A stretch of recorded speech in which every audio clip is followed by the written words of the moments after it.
And teachers కి అలాగే నా నమస్కారాలు చెప్తున్నాను. అండ్ స్టూడెంట్స్ అందరికీ కూడా నా ఆశీస్సులు. సో టుడే ఈకో ఫ్రెండ్లీ ఏదైతే మనం ఫస్ట్ నుంచి దాదాపు చాలా ఏళ్ళ నుంచి ఈ సమస్య జరుగుతూనే ఉంది. ప్లాస్టిక్ నిషేధించండి, ప్లాస్టిక్ ని వాడద్దు అని. కానీ ఇంకా ఎక్కడొక్కడ జరుగుతూనే ఉంది. స్కూల్స్ లో చాలా స్కూల్స్ లో అయితే నిషేధించేశారు. ఈవెన్ నేను ఆ స్కూల్ నుంచి వచ్చాను కాదు, కానీ ఎన్ఏడో స్కూల్ నుంచి అయితే టోటల్ ప్లాస్టిక్ నిషేధం. లాస్ట్ టైం కమిషనర్ గారు వచ్చినప్పుడు కూడా ఈవెన్ బుకేస్ కూడా ప్లాస్టిక్ ఉండకూడదు కావాలని చెప్పి మొక్కలు ఓన్లీ ఫ్రెండ్లీగా ఉండేటట్టు చిన్న పూజల్లో పెట్టి మరి హ్యాండిల్ చేశారు. సో మనం ఫస్ట్ పిల్లలు మారాలి, లేదా ప్రభుత్వాలు ఎక్కడో మారాలి, ఎవరో ఎక్కడో సిస్టమ్ మొత్తం మారాలి అంటే కాదు. ఫస్ట్ మనం మారాలి. మనం వాడడం మానేసి మన కుటుంబాన్ని మార్చుకోగలిగితే స్టెప్ బై స్టెప్ అందరూ కూడా మారడానికి ఛాన్స్ ఉంటుంది. ఎక్కడో ప్రభుత్వాలు బ్యాన్ చేసేయాలి, బాటిల్స్ బ్యాన్ చేసేయాలని మనం కొనగలంటే వాళ్ళు కూడా ఏం చేస్తారు, ఫస్ట్ మనం తీసుకుంటున్నాం కదా, వాళ్ళు తయారు చేసిన తర్వాత డిస్ట్రిబ్యూట్ అయిపోయింది ఆల్రెడీ.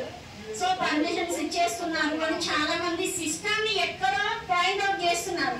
ఎక్కడెక్కడో సిస్టమ్ ని పాయింట్ అవుట్ చేయొద్దు. ఫస్ట్ మనం మారాలి, మన కుటుంబాన్ని మార్చుకోవాలి. ఏ పనైనా మన నుంచే స్టార్ట్ అవ్వాలి. ఫస్ట్ 1%. అక్కడి నుంచి స్టెప్ బై స్టెప్ మన పిల్లలకి మనం నేర్పించుకోగలిగితే ఫర్దర్ గా కొన్ని ఏళ్ళగా మనం ఈ ప్లాస్టిక్ నిషేధం అనేది 100% నిర్మూలించవచ్చు.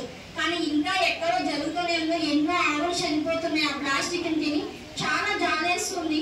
కొన్ని చోట్ల అయితే రోడ్డు పక్కనే ఆ ప్లాస్టిక్ బాటిల్స్, ప్లాస్టిక్ కవర్స్, పాల ప్యాకెట్స్ ఇవి తినేసి అవి చనిపోతుంటే ఎంత ప్రాణవసరం, కనీసం పట్టించుకోవడం కూడా పట్టించుకోవట్లేదు. ఇంకొకటి, నేను ఎర్లీ మార్నింగ్ మున్సిపల్ వాళ్ళు క్లీన్ చేయడానికి డస్ట్ తీసుకోవడానికి వస్తుంటే నేను చూస్తున్నాను ప్లాస్టిక్, మనం తినే ఫుడ్ ప్లాస్టిక్ గ్లాసెస్ అన్ని అందులో మిక్స్ చేస్తున్నారు. వాళ్ళు ఎంత సఫర్ అవుతున్నారంటే వర్క్ చేయడానికి నిజంగా వాళ్ళకి హ్యాట్స్ ఆఫ్ చెప్పచ్చు. మున్సిపల్ కమిటీ తరఫు నుంచి నిజంగా వాళ్ళకి ఎంత మనం చెప్పినా కూడా కృతజ్ఞతలు తక్కువే అని చెప్పచ్చు. ఎందుకంటే డే వన్ వాళ్ళు ఎర్లీ మార్నింగ్ 3 o'clock స్టార్ట్ అవుతారు వర్క్ చేయడానికి.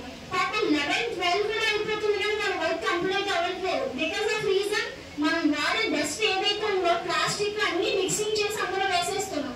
అవి ఫిల్టరేట్ చేయడానికి నెంబర్ ఆఫ్ టైం పట్టేస్తుంది, వాళ్ళకి టైం టేకెన్ అయిపోతుంది.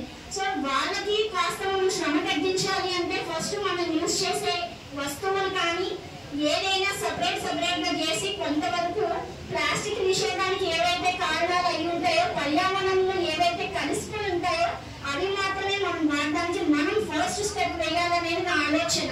ఎక్కడో ఎవరో మారాలి, సిస్టమ్ మారాలి, ప్రభుత్వాలు మారాలి అంటే అవి మారడానికి ఈ లోపల మనం చేస్తున్నాం కదా, మనం యూజ్ చేసేస్తున్నాం. మన పిల్లలతో మనమే తీసుకొచ్చి ఇచ్చేస్తున్నాం. అది వాడకూడదని మనం చెప్పట్లేదు. అప్పుడు పిల్లలు ఎక్కడ చేంజ్ అవుతారు? అవుతారా? అవ్వదు కదా. సో ఫస్ట్ మార్పు అనేది మన నుంచి స్టార్ట్ అవ్వాలి. తర్వాత మన కుటుంబం, అలాగే మన స్టేట్, మన ఏరియా, అప్పుడు సిస్టమ్ తర్వాత ఆటోమేటిక్ మారిపోతుంది. సో ఏదైనా మిస్టేక్స్ ఉంటే మన్నించాలి. ఇంత అవకాశం ఇచ్చినందుకు స్పెషల్ గా sir thank you so much. Thank you sir.